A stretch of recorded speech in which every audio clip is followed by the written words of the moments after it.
Bonjour tout le monde, moi c'est Otis Boboto de la ferme Merci Richard.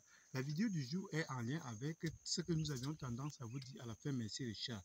Nous œuvrons justement pour l'amélioration des conditions de vie et cela passe justement chez nous par l'agriculture. On pense que la seule richesse, la vraie richesse que nous disposons dans beaucoup de pays en Afrique, c'est la terre.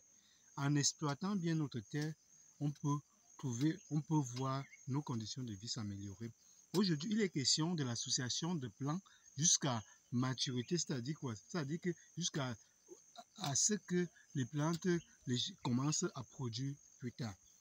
Dans notre projet de base, c'est le cacao, comme vous le savez déjà, pour toute personne qui nous suit depuis longtemps. Vous savez que nous sommes dans le cacao.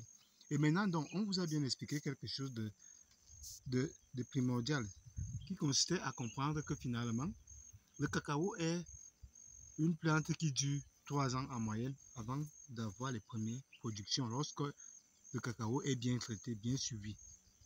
Maintenant, donc, vous savez que pour des personnes du village qui n'ont pas de moyens, ça peut représenter un poids considérable pour ces derniers parce qu'ils n'auront pas le financement qu'il faudrait pour pouvoir défricher. Même si la personne venait à faire un demi-hectare ou bien un quart d'hectare, il faudrait que, comme il doit s'aimer les arachides pour manger, le manioc pour manger, le macabou pour manger, la banane plantain pour manger, vous voyez que finalement, un demi-hectare, vous voyez que, ou bien un quart d'hectare, va l'obliger à défricher en moyenne 4 fois par année pour bien maintenir ça au propre, sans que vous veniez à couper ça plus tard lorsque vous allez défricher.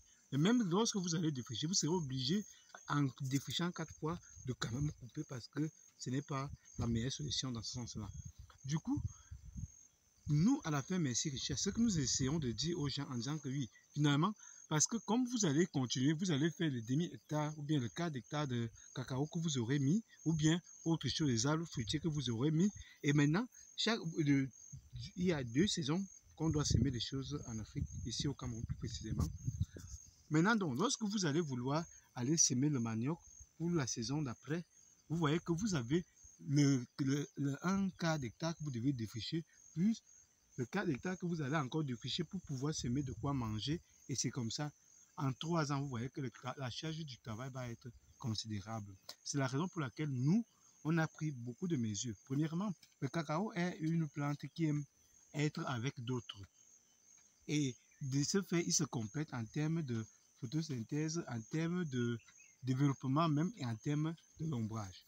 C'est pour ça que nous, à la ferme Merci Richard, on associe par exemple les arbres fruitiers pour que, comme le cacao reste bas, les arbres fruitiers ont tendance à s'élever et ainsi, même s'il y a le soleil comment, ça va protéger ces arbres fruitiers. Et de plus, non, pour être à mesure sans moyen de contenir tout cela, on se rend compte qu'il est impératif justement de pouvoir faire des choses. Ça veut dire quoi? Ça veut dire que lorsque je mets le cacao, première année, il faut qu'il y ait quelque chose. Dès que j'enlève la chose là, il faut remettre une autre chose. Ainsi de suite jusqu'à ces 3 ans que ça va commencer à produire. Et là, le cacao va pouvoir commencer à payer les gens qui le défrichent les produits pour l'entretenir. Vous voyez un peu, non? C'est pour ça qu'ici, à la ferme Merci Richard, par exemple, dans ce champ-ci, ici, ça représente à peu près 1,5 hectare. Comme vous savez, nous avions d'abord commencé par mettre arachide, banane plantain, que vous voyez là, monte un peu là derrière. Vous voyez, banane plantain, vous voyez l'âge que ça a déjà. Ça montre que ça fait quand même longtemps qu'on a semé ces choses ici. On a d'abord semé les arachides avec le macabo et la banane plantain. On a retiré les arachides. Et maintenant, sans compter que lorsqu'on a mis ça, on a également mis le cacao, comme vous pouvez le voir là. Vous voyez bien le cacao qui est là, déjà au propos. Vous voyez que ça a déjà plus ou moins grandi parce que ça fait déjà plus d'une année que c'est là. Vous voyez la taille que le cacao a après à peu près une année. Maintenant, donc, il y a donc un autre truc, c'est que comme on a déjà retiré le macabo qu'on avait fait les vidéos, vous voyez, là c'est la semence, c'est toujours la semence ici, comme vous pouvez le constater. Après, on va vous montrer comment on travaille cette semence. Plus le germois qu'on a fait là-bas avec le macabo, parce qu'on va semer. Cette année, on aimerait faire même 3 hectares de macabo, notamment, y compris justement les 1,5 hectare. Mais on ne va plus mettre le macabo ici, en grande quantité, on va mettre de manière très espacée parce que vous savez que nous avions déjà semé ce macabo ici. Du coup, si on ressème, ça ne peut pas produire comme il faut. C'est la raison pour laquelle on va vraiment mettre très espacé. De plus, l'objectif ici, c'est de vous montrer que bon, lorsqu'on retire le macabo, vous voyez que on va remettre là la patate douce. C'est les sillons là que nous sommes en train de faire, vous voyez. La dame est en train de faire ces sillons là et après on va simplement couper le... Allons, comme ça je l'ai mon... Après, on va simplement pouvoir couper la semence. Voici la semence de la patate douce. Vous voyez. Et quand c'est comme ça, il suffit donc de couper la corde à un certain niveau là. Lorsqu'on coupe comme ça, on vient, on va pouvoir mettre ça là. Comme vous voyez là, bien comme ça là. Et ça va continuer à se développer. Et c'est comme ça que plus tard, nous allons pouvoir récolter les patates douces. Donc si vous voyez cet espace que nous avions réservé, c'est parce que ici, nous avions mis la semence. Tout ça, ici là, vous voyez, c'est la patate douce. Donc on va couper les morceaux pour pouvoir mettre là où vous voyez là. On a gardé là parce qu'il y a la semence. On peut tout avancer. Il y a la semence là qu'on a mis. Vous voyez ici, il y a le cacao. Avec, comme il y a eu une saison de sèche qui a fait presque 4 mois, c'est pour ça que vous voyez que le cacao a commencé plus ou moins à avoir des difficultés parce que c'est encore très propre. Avant la poussée des arbres fruitiers, comme vous pouvez voir là-bas, il y a l'avocatier qui est là-bas, il y a les citronniers qui sont un peu partout, mais ils ont plus ou moins la même taille. Après, ça va dépasser. Ouais, tout ça, c'est la semence donc, de la patate douce parce que cette année, l'objectif, c'est de faire, soit ici, c'est 1,5 hectare. Derrière là-bas, on a fait un champ d'arachides. On va également, comme on a retiré les arachides, on va également mettre la patate douce là-bas.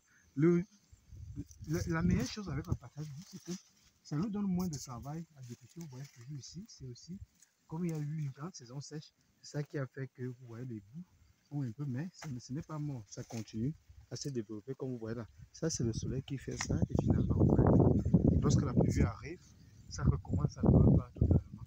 Et il y a, vous voyez ici, vous voyez un peu comment le cacao, vous voyez, c'est bien espacé tous les 3 mètres, comme vous pouvez le constater là, montre bien là, vous voyez que ici, c'est vraiment ça, c'est bien respecté comme vous voyez là.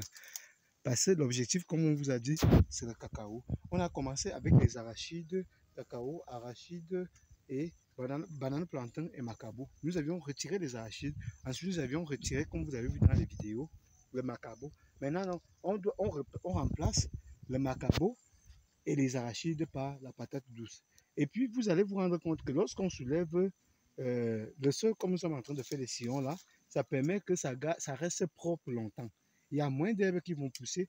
On va peut-être faire 1 mois sans qu'il y ait l'herbe qui apparaisse. Et lorsque les herbes apparaissent vers les milieux comme ça, là, vous allez vous rendre compte qu'il faut simplement, on les retire facilement. Ce n'est pas comme si, comme il a. Vous voyez, là, vous voyez comme il y a déjà l'herbe partout, partout.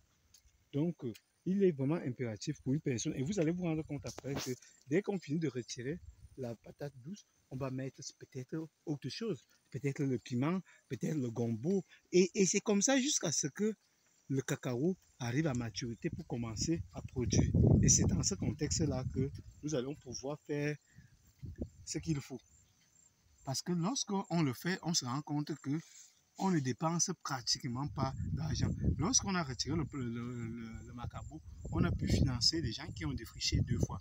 Lorsqu'on a pu retirer les arachides, on a pu financer les gens qui ont défriché 2 fois. Vous voyez donc que les 4 fois par année qu'il faut défricher son champ sont déjà couverts par le champ lui-même. Du coup, c'est ça qu'on demande aux gens du village qui se lancent dans ça, qui n'ont pas beaucoup de moyens. Ces derniers, voilà la seule façon qu'ils peuvent faire pour mieux s'en sortir. Dans le cas contraire, ça va être présent pour eux et ils ne peuvent pas suivre comme le modèle qu'on présente ici à la ferme ici Richard. On peut commencer même avec un quart d'hectare et progressivement, 2 fois par année, ça fait en une année, un demi-hectare. Au bout de 2 ans, on se trouve à 2 hectares. Et pour être en mesure de suivre ça comme ça, la meilleure manière pour que ça ne soit pas pesant, il faut adopter la philosophie de la ferme ici Richard qui consiste justement à mettre des choses en permanence. Après, on va peut-être retirer, on va peut-être mettre le maïs et tout ça. Vous pouvez varier des choses et ça permet que, au final, que ces choses puissent payer le nettoyage et comme ça, vous pouvez continuer à travailler comme vous avez l'habitude de travailler, c'est-à-dire quoi? C'est-à-dire faire vos petits champs avec vos petites choses que vous allez mettre arachides, manioc, macabo pour pouvoir manger, mais le reste là, non seulement peut-être qu'il y aura un bénéfice de ce que nous sommes en train de faire là, et c'est ça qui va permettre que ça va toujours contribuer à l'amélioration des conditions de vie, tout en attendant que la chose de base qui est le cacao commence à produire. On peut faire ça avec le cacao, on peut faire ça avec les citronnés, on peut faire ça avec les palmiers à huile, on peut faire ça avec beaucoup de choses.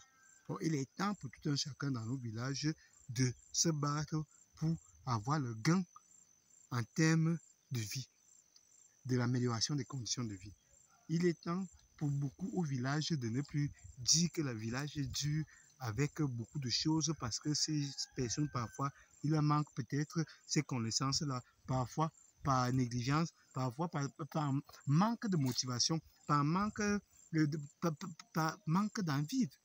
Finalement, et lorsqu'on reste comme ça, vous allez vous rendre compte que vous allez être là au village 40 ans, vous n'aurez pratiquement rien.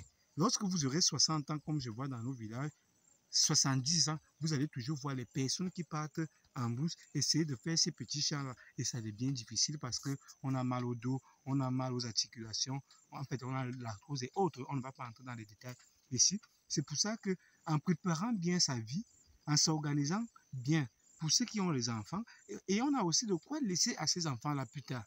Lorsque vous êtes né, vous n'avez peut-être pas votre parent qui a peut-être fait un petit champ même d'un quart d'hectare. Mais si vous êtes en mesure de laisser un champ de 3 hectares à vos enfants, vous verrez bien que ces enfants auront la possibilité d'aller à l'école sans trop de problèmes parce que vous aurez eu le temps de les apprendre à aller travailler. Donc, il est donc impératif que en résumé, lorsqu'on se lance dans ce type de projet et qu'on n'a pas beaucoup de moyens, il faut à chaque fois que vous retirez quelque chose jusqu'à la maturité de vos plants, il faut en semer d'autres. Cela va vous permettre justement d'aider à mettre ça et à traiter ce cacao-là, ces arbres fruitiers comme il faut. C'est tout pour la vidéo du jour. Abonnez-vous massivement. Bye bye. Ciao. Portez-vous bien.